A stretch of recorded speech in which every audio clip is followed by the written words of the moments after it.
Alright, today we're going to be drawing the alignment plate. Let it load. I will close out these. Alright, so our alignment plate generally consists of two major pieces in terms of construction. We've got the outside rectangle, its associated radiuses on the corners, or fillets, and then the four circles that are concentric to those radiuses. We'll talk about that in a minute. And then the other major part is the central cutout that does the actual aligning in terms of a practical object.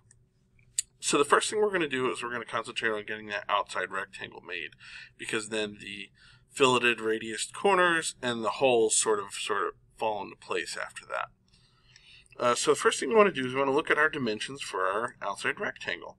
So from this edge on the right to this edge on the left, we want to figure out how wide is it. So if we look at our dimension, we've got one dimension coming off of here, followed over, it's 6 inches, but that only goes to the center point of this circle, or it's actually a hole. So we want to look at, well, what dimensions come off of here that could get us to this edge. So if we follow our line over to this edge, we see that right over here is a radius measurement, and that's actually giving us the radius of this corner, and I did cover this in class a little bit. So what we're going to do is we're going to take that radius, because that actually is the radius from this center point of this circle all the way over to this edge, because you can see that's where the radius starts. So we're going to add 9/16 to our 6 inches, and we get a total width of 6 9/16 inches. Relatively simple.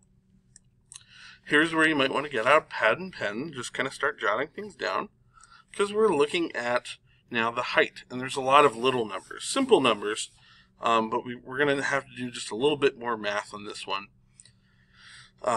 So again, we're looking for vertical measurements here.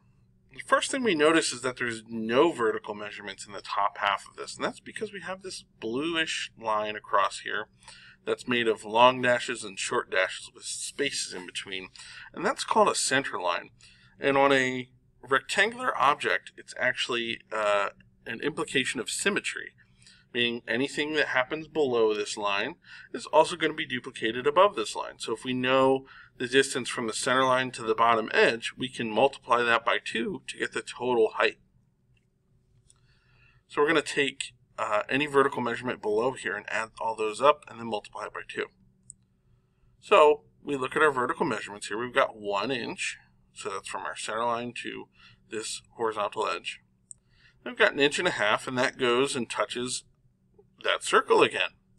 So then, just as we added 9/16 to finish out down to, or over to our vertical edge here, we're going to do the same thing. We're going to add 9/16 to finish out down to our bottom edge. So we've got 1 plus 1.5 plus 9/16 of an inch. So that's 2.5 inches here. And when we add 9/16 of an inch, that leaves us with 3 1/16 of an inch. Then, in order to get the top half of it, we just need to multiply that number by 2. So we take 3 times 2 is 6. Then we have our 1/16, and we're going to multiply that by 2, and that gives us 2/16, or 1/8 of an inch, so 0.125. So now we know our numbers. We've got a width of 6 9/16 and a height of 6 1/8. So let's draw out our rectangle. We'll start with a line. Again, it doesn't really matter where. So go 6 dash 9/16 in order to type in our fraction. And then we'll hit enter. We're going to start moving up. We'll go 6-1/8. And then we will hit enter. And what I'm going to do is just hover over the endpoints and just follow that dashed green line until we're nice and horizontal there. You see now I'm getting 2 dashed green lines that kind of snapped there. And then we will enclose our rectangle. Now we want to add our radiused corners. So again, those radiuses have a measurement of 9/16 and they share this center point. We don't exactly know where the center point is, but there's ways of calculating it. However, we're going to let AutoCAD find it for us by using the fillet tool, which is right here under the Modify toolbar. So we'll come over here. We will select our fillet tool. And again, with any of these tools, we want to be reading the directions. So by default, let me just show you what it would look like there. By default, your radius will say 0. In fact, let me move this so you can see a little better. It'll say specify fillet radius, and it'll say 0. So we're going to click radius, and we're going to tell it 9/16 and hit enter. Now you notice that our cursor changed to a little box, and we clicked any two of our lines that intersect at 90 degrees, and it will automatically round off our corners. We just repeat that process, and it remembers our numbers, so I don't have to type them in again.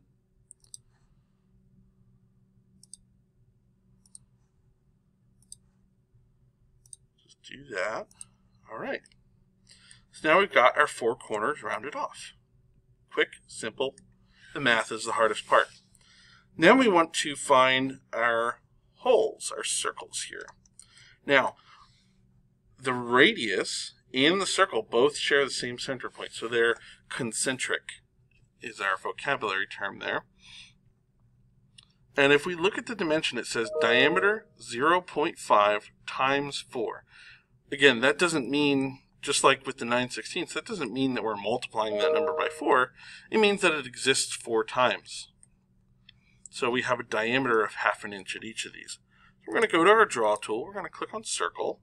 We're going to hover over one of our radiuses, and you see a little white plus pops up. So we will go to that plus. That's our center point.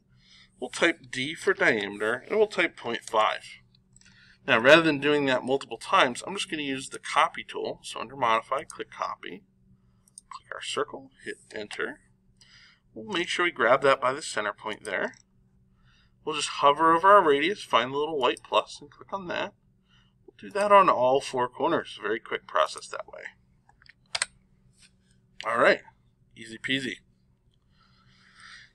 Next, we want to start figuring out the inner portions here. So the first thing we want to do is draw these 2 horizontal lines. Or you could just draw 1, to be honest. We don't really need to do 2.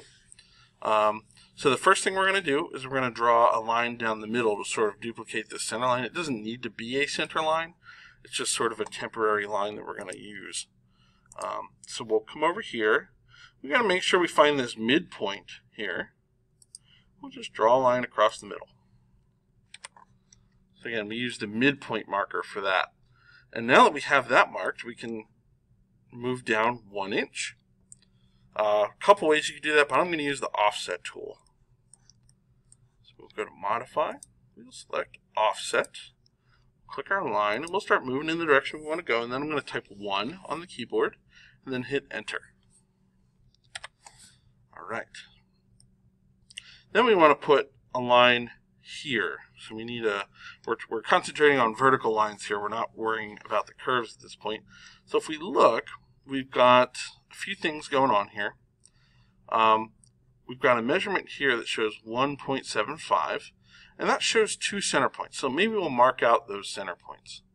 And if we carefully look, and I'm just going to stretch this just to show an example, you can see this all lines up with that horizontal line there. So if we put a line here, it will actually give us our 2 center points that we need in the future. So we're going to offset this line over here on the right, 1.75. Again, this is a guideline, so let me just change that so we know that. Just make it that light blue color. So we use the offset tool, click our vertical line, and type 1.75. All right. And then we're actually going to offset again. We're going to offset this up 2 inches this time.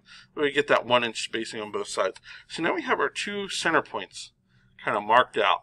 So that's this point right here and this point right here. So now we see we've got 2 different radiuses. We've got one that says radius 2.5. We've got one that says radius 0.5. So if we're working from, say, this point, obviously, if this has a radius of 0.5, then this can't be 2.5 away. However, if we think about it, if from here to here is 0.5, right, let's select that. Notice that that distance is labeled as 2 inches. So we've got 0.5 here, and then we've got 2 inches here. So that gives us 2.5. So we're actually going to make this top arc, we're actually going to use the bottom center point here. I'll show you how that works. So we're going to come in with our circle. We're going to use that bottom center point. And it says radius 2.5, so we'll type 2.5. It's covered up, but yeah. Just undo that so it's not covered up. 2.5, hit enter. And we will come up here to the top, and we'll type 0.5. Now, doesn't look like much, I'm sure. However, when we start trimming it out, it'll make a lot of sense. So we will click Modify, Trim. We're going to start removing excess pieces. So we want to remove anything that's inside, in between our two lines here. That can go away, that can go away, that can go away. Okay, that's in between. We can actually remove that too. And we're going to remove anything that's to the right of it from the big circle. And if we look at our geometry here, it's kind of a long sweeping arc and then a short tight arc. So if we look here, we just want to remove that.